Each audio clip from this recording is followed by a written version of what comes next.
Olá, leitores! Para ter acesso ao livro completo no canal do Telegram, você assina por R$ 15 e tem acesso a esse e muitos outros livros. Basta ler o QR Code na tela ou procurar por @comamorlivros. Espero vocês por lá. Nós já moramos aqui. Marcos Cleaver. Aos leitores da época da No Sleep. Mapa da Casa Velha. Intrusos. Eles tocaram a campainha sem qualquer aviso em uma noite fria de sexta-feira. Os desconhecidos na frente da casa de Eve Palmer pareciam inofensivos. Ainda assim, sempre cautelosa, ela espiou por entre as persianas e ficou em dúvida se deveria abrir ou não. Era uma família de 5 pessoas, classe média, todas usando casacos pesados. Os pais deviam ter uns 40 e poucos anos, deduziu ela. O homem tinha ombros largos e queixo quadrado. A mulher era pequena, loira de olhos azuis e usava uma correntinha com pingente de cruz prateada. Entre eles, 3 filhos se enfileiravam em ordem de altura, uma menina e 2 meninos. Em suma, pareciam ser a típica família que tomava brunch no Applebee's depois da igreja no domingo. Eve conhecia muito bem aquele tipo de gente. Concluindo que não se tratava de nenhuma ameaça séria, ela abriu a porta. Oi, senhorita. O pai sorriu. Desculpe incomodar tão tarde. É que eu cresci nesta casa. Ah, nossa, Eve comentou. A gente estava por perto e pensou em dar uma passadinha. Será que ele achava que Eve ia convidá-los para entrar? Porque aquela era a última coisa que ela queria fazer. Sua namorada, Charlie, chegaria a qualquer minuto, e as duas estavam com a noite toda planejada, e a ideia era comer as sobras do frango e jogar Scrabble bêbadas. Uma família de desconhecidos perambulando pela casa não se encaixava muito bem nos planos. Meu pai cresceu aqui, sua filha declarou com orgulho. Estava na cara que era mais nova, devia ter no máximo 7 anos. A garotinha segurava uma caneta verde clara e um caderno do programa As Pistas de Blue. Sim, o papai acabou de falar. Um dos irmãos pré-adolescentes bufou. O garoto era alto para a idade e tinha os mesmos olhos azuis e o mesmo cabelo loiro platinado da mãe. O pai ignorou a tagarelice e prosseguiu. Sei que aparecemos do nada, mas será que eu poderia entrar rapidinho com as crianças? Só para mostrar onde o pai delas cresceu. Eve hesitou. Entrar na casa? Seria apenas uma olhadinha, o homem insistiu. Mas só se não tiver problema. Coisa de 10, 15 minutos. No máximo.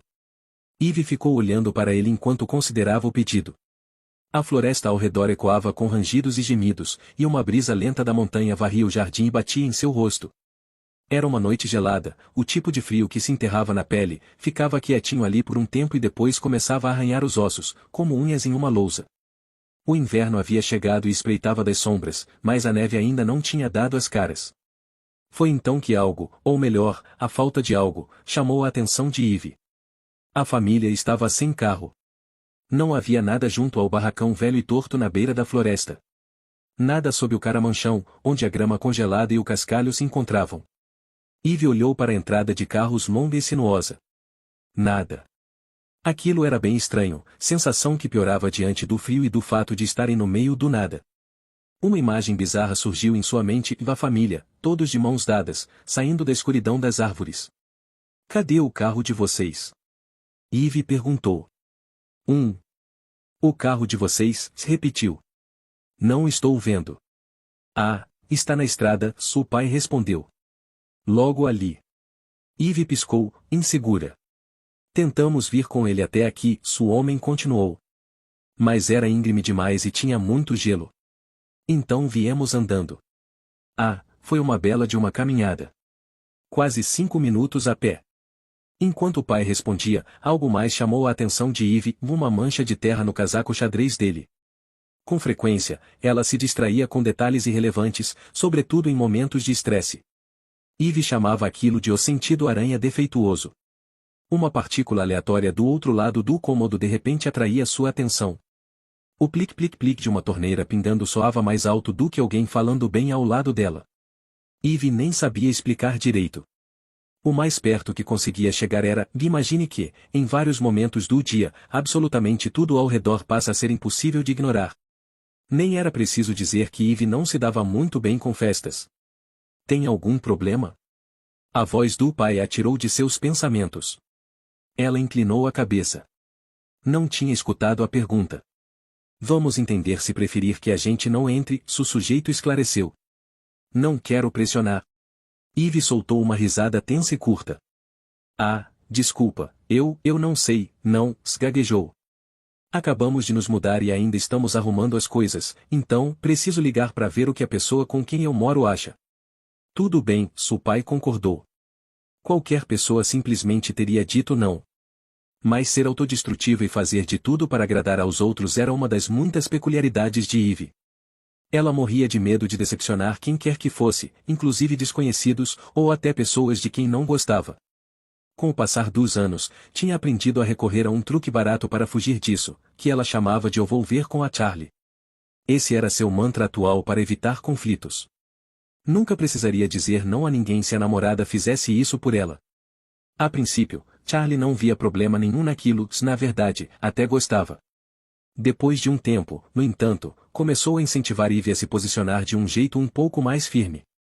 Fazer as coisas na cara e na coragem é a melhor forma de superar o medo, Charlie costumava dizer. Eve compreendia e se esforçava, mas... Eu já volto. Ela já estava fechando a porta quando o homem disse. Desculpa, mas tudo bem se a gente esperar aí dentro? Está bem frio aqui fora. Eve abriu a boca, hesitando outra vez. Prometo que não vamos tacar fogo em nada, se ele brincou. Ela tentou sorrir. Claro. Claro, pode ser. Obrigado, de verdade. Vamos ficar bem aqui, perto da porta. O pai fez sinal para que a família passasse e avisou aos meninos para não tocarem em nada. Eve ficou só olhando enquanto aqueles desconhecidos entravam em sua casa, um por vez. Um alarme soou ao longe em seu subconsciente. Ela se lembrou vagamente de algumas histórias. Sobre desconhecidos que apareciam em uma casa dizendo que tinham morado lá, pedindo para dar uma olhadinha rápida. Então, quando as vítimas desavisadas baixavam a guarda, roubo, tortura, assassinato. Se bem que ela nunca ouvirá falar de pessoas fingindo ser uma família inteira, com crianças e tudo, mas... Tem sempre uma primeira vez, certo? Algo à espreita no recanto mais profundo e escuro de sua mente se destacou. Uma voz quase audível, que a acompanhava desde antes de seu sentido aranha defeituoso. Eve estava tão familiarizada com isso, com a voz que lhe dizia tudo o que pode dar errado vai dar errado, que tinha até lhe dado um rosto e um nome, Mo.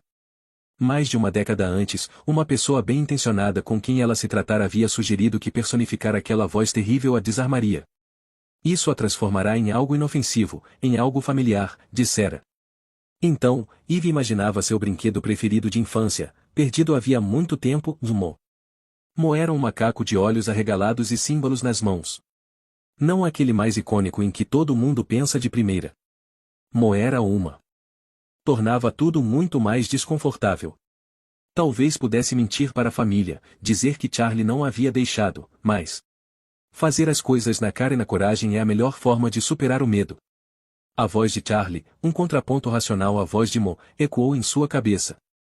Quanto mais limites você estabelecer sozinha, mais fácil fica. Charlie, sou melhor, a projeção de Charlie que Eve tinha, se estava certa. Com determinação renovada, ela voltou ao saguão. Ao ver o pai esperançoso, no entanto, se acovardou e recorreu à velha carta na manga. Oi, então, minha namorada disse que hoje não. Para certa surpresa de Eve, ninguém reagiu à palavra namorada. Nem sequer piscaram. Ela meio que esperava que a mãe, com seu pingente de cruz, fosse ficar chocada e tapar os ouvidos dos filhos, mas a mulher não esboçou qualquer reação. Desculpa, Eve continuou. A gente ainda tem muita coisa pra... Não precisa se explicar. O pai ergueu as mãos, como se em rendição. Só estávamos passando e do nada decidimos parar. Ao enfiar a mão no bolso do casaco, ele tirou um cartão de visitas. Aqui tem o meu e-mail. Ele o entregou. Se quiser, me mande uma mensagem. Podemos marcar algo com antecedência na próxima vez que estivermos na cidade. Mas não se sinta pressionada, por favor. Eve analisou o cartão. Em uma fonte verde desbotada, ela leu, do Laboratório Fotográfico Faust. Abaixo, o logo de uma árvore pequena, metade dela coberta por folhas e a outra metade apenas com galhos finos. Ele deu um passo para trás. Talvez a gente passe por aqui de novo no ano que vem, ou no outro. Mas, de novo, sem pressão. Desculpa, Sive disse. Eu só. É que agora não é uma boa hora. Desculpa. O pai balançou a cabeça. Não precisa se desculpar. Nós somos os esquisitos que aparecemos do nada. Ele voltou a se virar para a família. Muito bem, pessoal, vamos nessa. Ao abrir a porta, fez sinal para que todos fossem para a varanda. A mãe pareceu aliviada. E os dois meninos não estavam prestando muita atenção, para começo de conversa. Mas a filha. A expressão dela foi ficando cada vez mais triste, como se tivessem fechado o portão da Disney bem na sua cara. O resto da família saiu, mas ela continuou ali, parada à porta, os olhos verdes voltados com ardor para a casa velha. Jenny, sua mãe chamou. Depois de uma última olhada ao redor, a garota se esgueirou para fora e se juntou aos demais. Ivy ficou no batente, observando enquanto a família se afastava. A cada passo que davam, a culpa dela aumentava. Culpa por ter usado Charlie como desculpa, culpa por ter prolongado tudo, culpa por se sentir culpada. Esperem! Gritou, quase por reflexo. O pai parou na mesma hora e olhou para trás. Ivy pigarreou antes de perguntar. 15 minutinhos.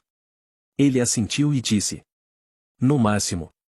Doc_é 01_ imóvel. Descrição: anúncio de casa à venda na Heritage Lane, no 3709. Transcrição do site desativado www.seeking-home.net. Importante, acreditasse que o banco removido era o proprietário da casa na época da publicação. Nossa casa é nosso santuário. Faça desta o seu. Um caminho sinuoso leva você por um bosque tranquilo. Você ainda não sabe o que esperar, mas o silêncio é relaxante e o ar da montanha faz bem. Então, enquanto faz a última curva, a casa surge lentamente em seu campo de visão e... Você sabe que sua busca acabou. Ela é tudo o que você queria e muito mais. Situada em um terreno privado de 2 hectares, esta casa é uma oportunidade única. São 4 quartos, 2 banheiros e um lavabo, em mais de 250 metros quadrados de arquitetura vitoriana atemporal, sem contar com o porão inacabado. Imagine relaxar em sua linda varanda que contorna a casa toda, com uma vista deslumbrante das montanhas. Ou se aquecer diante da lareira de tijolos, aconchegando-se com a pessoa que você ama. A casa traz consigo a sabedoria dos anos e o vigor e o entusiasmo para acompanhar o momento de mudanças constantes. E o terreno. Com mais de 2 hectares de mata virgem no noroeste do país para explorar, a propriedade oferece o melhor da vida na montanha. Confira a lagoa natural, a sudoeste, excelente para patinação no gelo no inverno, e a cachoeira ao norte. Prefere um passeio mais longo? As trilhas ao redor se estendem por toda a montanha Kettle Creek. Com muitos locais próximos onde caçar, pescar, praticar mountain bike e ski cross country. Também pode ser um excelente investimento para anfitriões do Airbnb e pessoas interessadas em reformar para vender. Não se preocupe, a civilização está mais próxima do que você imagina. Este é um refúgio sereno que não sacrifica a conexão, localizado a apenas 30 minutos de carro do município de Yale, e a um H45* de belas paisagens até o centro da cidade. Você não terá mais que escolher entre a diversão urbana e a paz da natureza. Afaste-se do mundo nesta casa de campo para o ano todo ou faça dela seu lar para sempre. Observação: da casa está pronta para morar, mas não deixa de ser uma oportunidade maravilhosa para uma repaginação criativa ou até para uma reforma completa. Imagine o que você poderia construir do zero. Com trânsito um tempo bom. Inspeção do imóvel pendente. Viagem no tempo. Ivy permaneceu ao pé da escada, vendo a família tirar os casacos. O pai abriu o armário da entrada sem nem olhar, um movimento que confirmava que tinha feito aquilo muitas vezes antes. Era algo sutil, mas que deixou Ivy um pouco mais tranquila. Pelo menos, ele não estava mentindo quando disse que cresceu aqui. Os filhos, um de cada vez, passaram os casacos ao pai. Enquanto isso, a mãe aguardava perto da entrada, passando os olhos pelo piso manchado, pelas paredes com infiltração, pelas pilhas de bagunça. Meio que fazendo pouco caso. Ivy se segurou, lutando contra a vontade de justificar a confusão, de dizer algo como acabamos de nos mudar ou vocês precisavam ver como o lugar estava péssimo um mês atrás. Aliás, ambas as declarações teriam sido verdade. E, em defesa de Ivy, o anúncio brega do imóvel exagerava um pouco ao dizer que a casa estava pronta para morar. Quando as duas se mudaram, o lugar estava tão lotado de tralhas que até um acumulador ficaria constrangido. Ela e Charlie haviam se livrado da maior parte, mas alguns resquícios ainda sobravam. Sem contar o pó, que cobria tudo, as paredes, o chão, o teto. Em termos de manutenção, estava claro que o banco havia feito o mínimo, apenas o bastante para manter o lugar de pé, se bem que até isso era discutível. Ainda assim, como todas as casas nem um pouco assombradas no meio do nada, o preço era imperdível. Precisava de um trato, mas essa era a praia de Eve e Charlie, reformar casas velhas e obter lucro na venda. Em média, cada projeto levava de 3 a 6 meses, mais, se fosse necessário demolir qualquer coisa. Em circunstâncias normais, elas teriam pensado em tudo isso antes de comprar o imóvel, porém, mais uma vez, a oportunidade tinha sido boa demais para ser desperdiçada. Além disso, o terreno por si só já valeria muitíssimo mais em questão de um ano. No entanto, com essa casa, Eve ficará um tanto relutante em concluir a compra. Em geral, elas faziam projetos na costa leste, mais perto dos amigos e da família. Mas a casa na Heritage Lane, no 3709, ficava no noroeste do país, no interior do Oregon. A paisagem era bonita, claro, mas o isolamento, mesmo para uma introvertida como Eve, era um pouco excessivo. Antes de assinarem o contrato, ela mencionara suas preocupações a Charlie. E se alguma coisa der errado por aqui? O hospital mais próximo fica a umas 2 horas de distância, não? Charlie admitira que também se preocupava com aquele tipo de coisa, mas, como o último imóvel reformado pelas duas não tinha ido tão bem, a situação financeira delas estava delicada. Não é para entrar em pânico, mas, financeiramente falando, Charlie fez uma pausa. Estamos com água até o pescoço. Ótimo. Uma metáfora com afogamento. Eve conseguia até imaginar o buraco sem fundo abaixo de si, a mão da ruína financeira se erguendo da escuridão azulada, envolvendo o tornozelo dela com seus dedos nodosos, arrastando-a para as profundezas e... Meu nome é Thomas. De volta ao presente, o pai lhe estendia a mão. Eve, se ela respondeu, ainda meio perdida na ruminação. Os dois se cumprimentaram. O aperto dele era firme, o que não chegou a surpreendê-la. Thomas deu um passo para trás e apontou para a esposa. Esta é a Paige. A mulher lhe ofereceu um sorriso fraco. É um prazer conhecer você. O prazer é meu, Eve disse. Thomas apontou para a filha. Esta é a Jenny, a inquisidora. Jenny fez uma pequena reverência, que Eve acabou retribuindo, sem conseguir se segurar. Thomas continuou. Estes aqui você pode chamar de odor de cabeça 1 ou odor de cabeça 2. Ou, se quiser se dar ao trabalho, Newton e Kai. Ele apontou para o mais alto e loiro. Kai é esse canalha presunçoso aqui. Paige pareceu se indignar. Que tal não usarmos essa palavra? Thomas deu uma espiada por cima do ombro. Canalha. O olhar da mulher quase o cortou ao meio. Isso. O que significa? Jenny interveio. Com o caderninho a postos, ela já tinha escrito a palavra em letras bem grandes, só que errado, canalia. Apaga isso. Thomas se segurou para não rir. É uma palavra feia. Apaga. A garota franziu a testa, fazendo o mesmo com o nariz sem querer. Era uma expressão que ela ainda não dominava. Por quê? Thomas se curvou para frente, pegou a caneta dela e riscou a palavra ele mesmo. Você vai entender quando for mais velha. Com as mãos enfiadas no bolso do moletom do time de hóquei Portland Winterhawks, Kai revirou os olhos azuis e frios. Aquilo só confirmava a brincadeira do pai. Eve ficou impressionada com o ar de príncipe mimado daquele menino. De alguma maneira, Kai parecia convencido e entediado ao mesmo tempo, como se tivesse sido arrastado para a festa do nerd da turma. Sim, era errado julgar um adolescente pela cara, mas... O outro garoto batia o pé no piso de madeira, um movimento nervoso. De cabelo ruivo e olhos cor de avelã por trás dos óculos, era o oposto do irmão em quase todos os sentidos. Sardento, franzino e inquieto, parecia estressado demais para a idade que tinha. Neurótico. Isso estava presente em sua postura curvada, típica de funcionários públicos de meia-idade. Parado ao lado dos outros, parecia deslocado, como se pudesse ser um garoto aleatório que haviam apanhado na beira da estrada. No entanto, sua aura de "eu tudo me estressa" fazia dele um membro da família com quem Eve achava mais fácil de se identificar. Vai entender. Enquanto Thomas olhava em volta, um desconforto aos poucos dominou o ar, instaurando um daqueles silêncios de quando ninguém sabia muito bem como agir. Ele se arrastou por 3, 4, 5 segundos, até que o próprio Thomas pigarreou e apontou para o teto. Antes tinha um lustre aqui. Todos olharam para cima. O teto abobadado estava vazio, a não ser por uma corrente de latão pendurada no meio.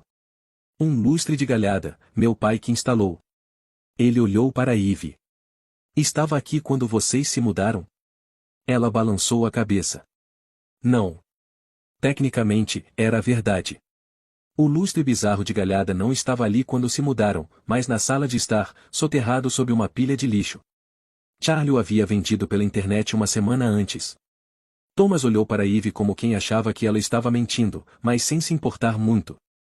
Meu pai matou, por conta própria, todos os animais necessários para fazer aquele lustre, contou, com um suspiro. Mais de 20 veados. Nossa, Eve comentou. Impressionante. Thomas esfregou o maxilar. Pode ser. Olhando mais atentamente, Eve percebia que ele era um pouco mais velho do que parecerá a princípio. Sob a luz mais forte, os sinais do tempo ficavam mais visíveis no rosto. Rugas marcavam sua pele. Fios grisalhos salpicavam as têmporas. Mais do que qualquer traço físico, no entanto, a idade era perceptível em seus olhos. Olhos que revelavam o fardo pesado de conhecimento que chegava apenas com a idade. Olhos que haviam visto caixões demais sendo enterrados. Thomas começou a dizer alguma coisa para a família e espiou por cima do ombro. Então, com o reflexo da luz, Eve conseguiu ver a constelação de cicatrizes bexiguentas na bochecha esquerda dele. Manchadas e rosadas. Mais algumas no pescoço. Tão sutis que poderiam ser confundidas com meras manchas comuns. Eve não era especialista, mas achava que eram queimaduras cicatrizadas. Apesar de tudo, ou por causa de tudo, ele poderia se passar por um astro de Hollywood das antigas. Com ombros largos e sorriso de covinha, Eve conseguia imaginá-lo como protagonista, acendendo um cigarro para Femme Fatale enquanto ela entrava no escritório dele.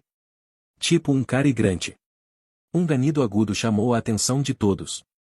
Era a cachorra de Eve, sentada no alto da escada, olhando com cautela por entre os balaústres. Jane apontou e disse. Um cachorro. Pois, Thomas disse, reprimindo outra risada. Então se virou para Eve e perguntou, qual a raça? Ela deu de ombros. Border Collie. E mais um monte de outras. Ótima raça. Tive um labrador chocolate na infância, Thomas contou. A filha voltou a falar, quase gritando. Qual é o nome? Da cachorra.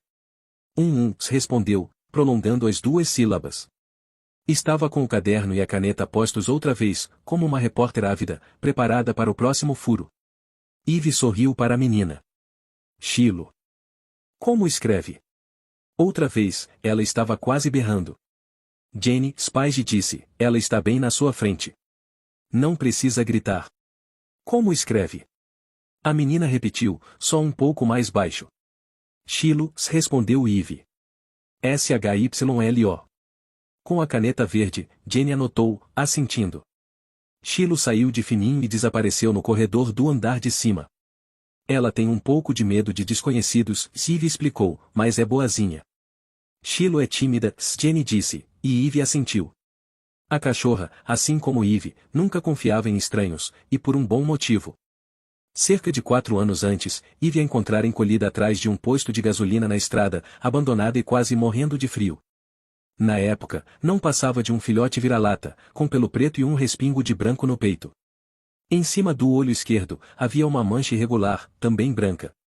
Shiloh nunca tinha crescido tanto quanto suas orelhas pontudas, a direita sempre erguida, e a esquerda caída para a frente em um ângulo esquisito. Tinha um olho de cada cor, um azul claro, outro marrom escuro. O nome técnico daquilo era heterocromia. Charlie tinha a mesma coisa, olhos de bruxa, ela mesma dizia. Aparentemente, partes da igreja consideravam a heterocromia uma maldição. Como Charlie dissera uma vez, se a gente não entende alguma coisa, é bruxaria. Eve adotará a pobre cachorrinha, mas levará 2 semanas para ganhar sua confiança. Por um bom tempo, Eve foi a única pessoa com quem Shiloh se sentia segura. Ninguém mais, nem mesmo Charlie, conseguia se aproximar da cachorra sem que ela tremesse de medo. Era como se Shiloh tivesse apenas uma pequena cota de confiança a distribuir, e concentrasse tudo em Eve. Entretanto, Charlie estava determinada. Colocava um biscoito no chão, dava 10 passos para trás e deixava que a cachorra comesse. Então foi reduzindo a distância, centímetro a centímetro. Demorou meses, mas Shiloh passou a permitir que ela ficasse a 3 passos de distância, depois 2, depois 1.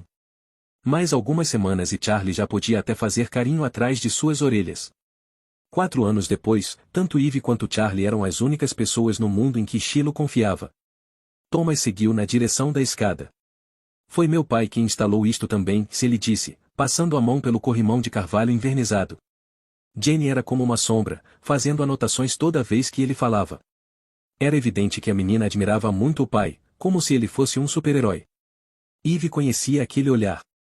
Thomas analisou a poeira na ponta dos dedos. Então, vocês estão reformando a casa? Esse é o plano. Não teve coragem de dizer que estavam pensando em demolir o lugar. Afinal, era a casa de infância do cara. Sem mencionar que parecia quase imoral destruir algo tão antigo, apesar de a inspeção ter revelado problemas na fundação, umidade nas vigas e uma série de outras questões. Às vezes, era mais fácil simplesmente derrubar tudo e começar do zero. Vai ser uma baita reforma, Thomas comentou. Talvez eu ainda tenha as plantas guardadas em algum lugar na garagem, se tiverem interesse. Nossa, seria ótimo. Ela tinha interesse, sim, porque o banco havia perdido quase todos os registros originais. Aparentemente, houvera um incêndio na prefeitura, décadas antes. Quase tudo relacionado à casa, desde sua origem à sequência de proprietários, era um mistério. Existia até um termo legal para aquilo nos Estados Unidos, título nublado. Você tem o meu cartão, Thomas disse. É só me mandar um e-mail que eu envio as plantas escaneadas. Do bolso de trás, ele tirou uma latinha branca e retangular.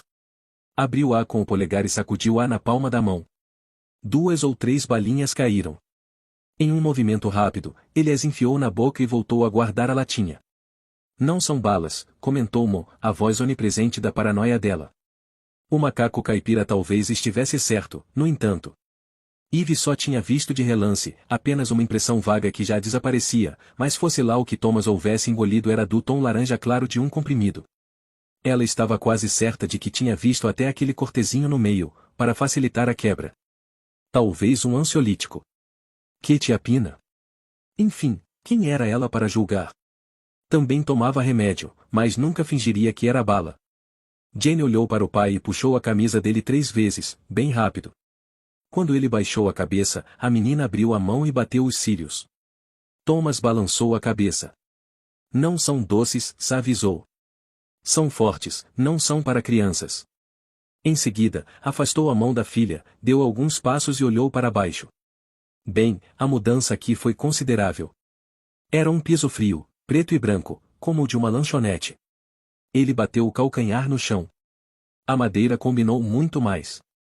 Agachando-se, deu uma batidinha nas tábuas com os nós dos dedos. Interessante, comentou, quase que para si mesmo, depois fez sinal para que a família se aproximasse. Vejam só isso. Jane e o menino ruivo, Newton. Foram os únicos a ir até ele. Pai e Kai pareciam prontos para ir embora. Com 2 dos 3 filhos olhando por cima de seu ombro, Thomas apontou para o chão. Bem aqui, disse. Entre as tábuas, dá para ver o piso antigo. Eve semicerrou os olhos e se abaixou um pouco. De fato, do ângulo certo, dava para ver um pedaço do piso anterior, coberto havia muito tempo. Frio, preto e branco. Thomas fez menção de se levantar, mas parou, seus olhos pousando em algo diferente, o rodapé branco na base da parede. Tinha sido esculpido com um desenho intricado, formas de flores abstratas e de cavalos. Os padrões florais eram bonitos, mas os cavalos, vistos de perto, tinham linhas grosseiras, eram desproporcionais. Foi minha mãe que esculpiu isso, Thomas comentou, passando a mão no rodapé. Levou quase 6 meses para fazer na casa inteira. Ele olhou para Eve, como se esperasse uma resposta. Nossa, ela disse, que trabalheira, mas ficou muito legal. Thomas soltou o ar pelo nariz, sem acreditar no elogio. Não se sinta mal se for arrancar. Seus olhos encontraram algo no balaustre. Ah, é. Eu tinha quase me esquecido disso. Eve se inclinou para olhar. Um símbolo estranho tinha sido gravado ali. Um círculo, dividido por linhas de comprimentos variados, todas se cruzando bem no meio. Parecia algo misterioso, como um glifo antigo. Foi a minha irmã quem fez, Thomas explicou. Você vai encontrar outros espalhados pela casa, se é que ainda não encontrou. Ela estava sempre escondendo recadinhos por toda parte. Tinha uma imaginação e tanto. É o símbolo de uma seita, Mon, o macaco, falou. Essa família faz parte de uma seita apocalíptica, e eles estão de volta aqui para finalizar algum tipo de ritual e... Eve ignorou a enxurrada de paranoias ridículas. Thomas suspirou, os olhos fixos no símbolo enquanto falava com os filhos. Sua tia disse que este era para afastar o azar. Vovô achava que era uma blasfêmia. Ele olhou para Jenny e disse, me dá. Ele estendeu a mão. Ansiosa, a filha entregou o caderno e a caneta. Thomas o abriu em uma página em branco e o pressionou contra o corrimão, então desenhou o símbolo. Jenny manteve os olhos arregalados o tempo todo, como que hipnotizada. O pai devolveu tudo a ela quando acabou. Pronto, disse. 7 anos de sorte. Ou isso, ou você vai virar uma bruxa. Thomas, Spage repreendeu, franzindo a testa. Mas é verdade, se ele disse. Bruxas são malvadas. A esposa lhe lançou outro olhar de reprovação. Um olhar que fez Eve se lembrar de quando seus pais tinham descoberto que ela brincara com um tabuleiro Ouija em uma festa do pijama. Não se devia tentar a sorte com demônios. Bom, Thomas se levantou. Você se importa se a gente subir? Ouros negros. Enquanto a família avançava pelo corredor do andar de cima, Eve os acompanhava. Até ela estava um pouco curiosa para ouvir as anedotas de Thomas. Shiloh também o seguia, mas a uma distância segura. Estranhos eram perigosos. Este quarto tinha um papel de parede azul, Thomas comentou, apontando para um cômodo com paredes verdes. Mamãe pintava todos os quadros dela aqui. Vovó, Spage o corrigiu. Thomas a encarou por um longo momento, depois lhe deu as costas. Era aqui que a vovó pintava os quadros dela. Vovó era pintora? Jenny perguntou. Thomas inclinou a cabeça. Eu não diria que era pintora. Mas ela pintava, como passatempo. O que é isso? Um passatempo? É.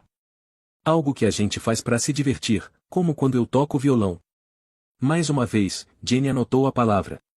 Thomas passou para o quarto seguinte, e todos foram atrás. Ele abriu uma porta de carvalho pesada e revelou um escritório comprido e retangular. Havia estantes vazias dos dois lados. Bem ao fundo, um vitral pequeno adornava a parede oposta. Com cores vibrantes, formava a imagem de uma macieira retorcida. Folhas verde escuras, maçãs vermelho sangue. O vitral dava para a floresta atrás da casa, mas a vista era um tanto claustrofóbica, os pinheiros ficavam tão perto que pareciam espiar quem estava lá dentro. Aqui era o escritório do seu vovô, Thomas disse. Ele passava horas e horas trabalhando aqui. Trabalhando em um passatempo? Jenny questionou. Thomas balançou a cabeça e olhou para a filha. Vovô não gostava de passatempos. Aquela frase simples conjurou uma imagem vívida na mente de Eve. Um homem magro, com cabelo grisalho, barba pontuda e olhos cansados de quem nunca dormia. Um homem que não tinha nenhum prazer na vida e se certificava de que os outros tampouco tivessem. O arqui-inimigo da diversão. Então algo na visão periférica de Eve chamou sua atenção. Os dois meninos estavam parados no corredor, um de frente para o outro, e se encaravam como se brincassem para ver quem piscaria primeiro. Sem aviso, Kai deu um tapa na cara de Newton, produzindo um estalo retumbante. O impacto lhe deixou uma marca vermelha na bochecha. Acho que ele perdeu. Meninos. Page os chamou na mesma hora, e os dois se viraram para ela, que fez sinal para que se aproximassem.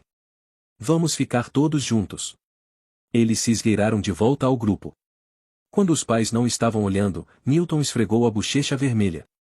Kai olhou para ele, abriu um sorriso falso e bagunçou seu cabelo ruivo. Newton não fez nada para se defender, apenas ficou ali, parecendo mais derrotado a cada segundo. Coitado. Aquela janela, Thomas apontou para o vitral.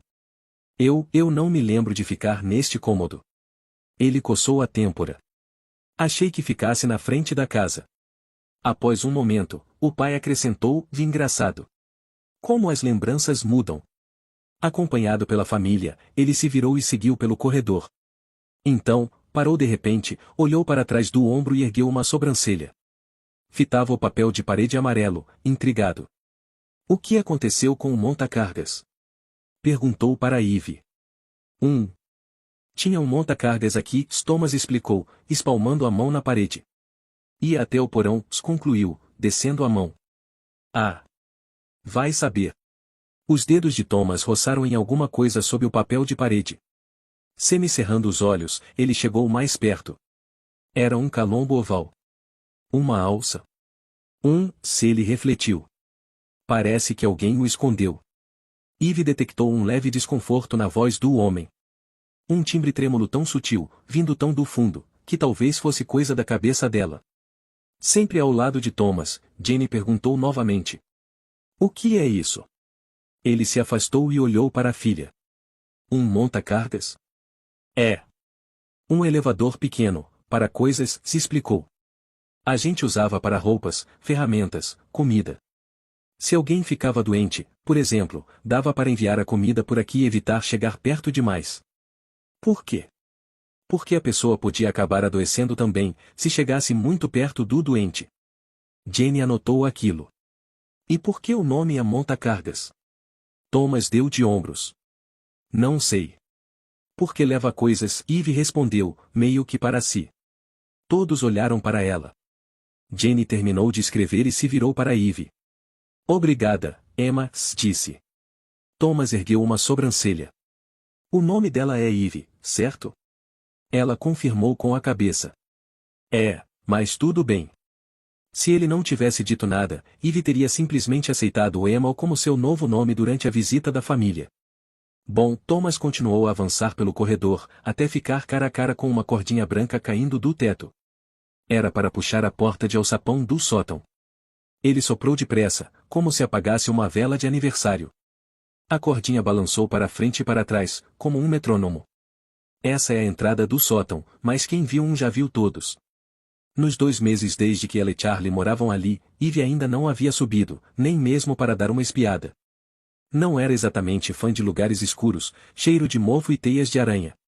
Thomas fez uma curva e voltou a parar. Havia mais um corredorzinho ali, de cerca de 1,5 metros, que terminava em uma porta branca. Ele a observou como se fosse um quadro melancólico. Hesitante, deu um passo à frente e levou a mão à maçaneta. Aqui era o quarto da sua tia Alison.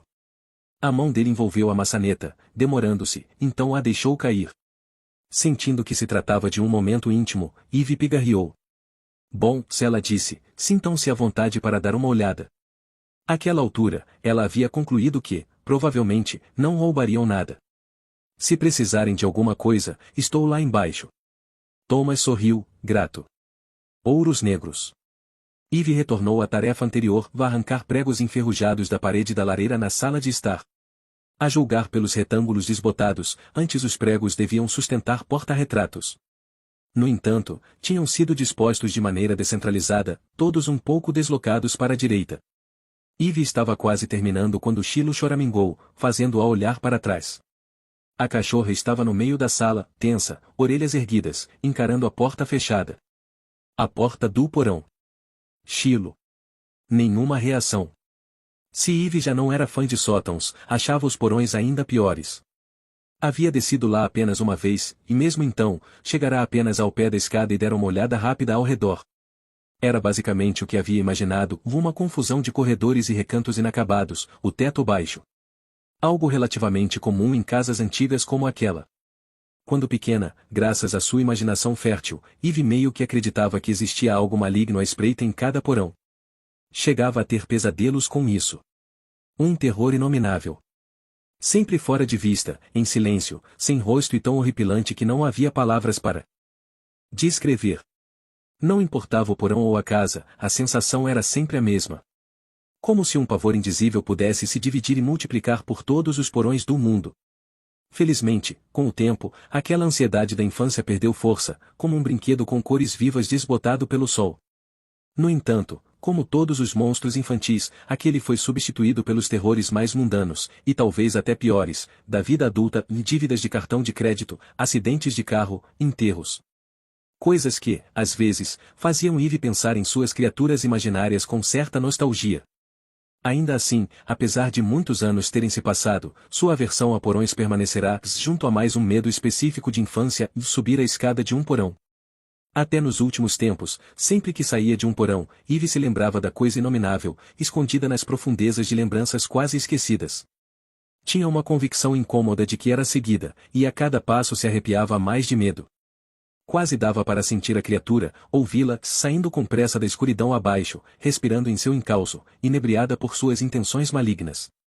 Parte de Eve ainda precisava resistir ao impulso de fugir, de sair correndo daquele nada imaginário. Claro que, em 99,8% do tempo, ela era capaz de subir a escada de um porão de maneira lenta e controlada, como qualquer adulto sensato. No entanto, sempre que saía das sombras, não conseguia resistir ao impulso de dar uma olhada lá embaixo, só para confirmar o que já sabia, e que não havia nada ali. A cachorra ainda choramingava, o brilho laranja do fogo dançava nos pelos pretos. Chilo? Eve a chamou de novo.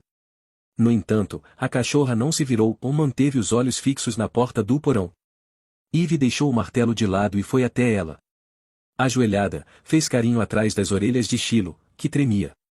Eve sentiu a vibração de seu corpinho sob a palma da mão, depois se inclinou para mais perto. O que foi, garota? Os olhos de Chilo se ergueram, como se acompanhassem a subida lenta de um objeto, só que não havia nada ali, apenas a porta do porão. Chilo? Eve repetiu, sem arrancar qualquer reação da cachorra, que permaneceu paralisada, fitando o vazio. Apreensiva, Eve se levantou, foi até a porta e pegou o molho de chaves. Olá, leitores! Para ter acesso ao livro completo no canal do Telegram você assina por R$ 15 e tem acesso a esse e muitos outros livros. Basta ler o QR Code na tela ou procurar por @comamorlivros. Espero vocês por lá.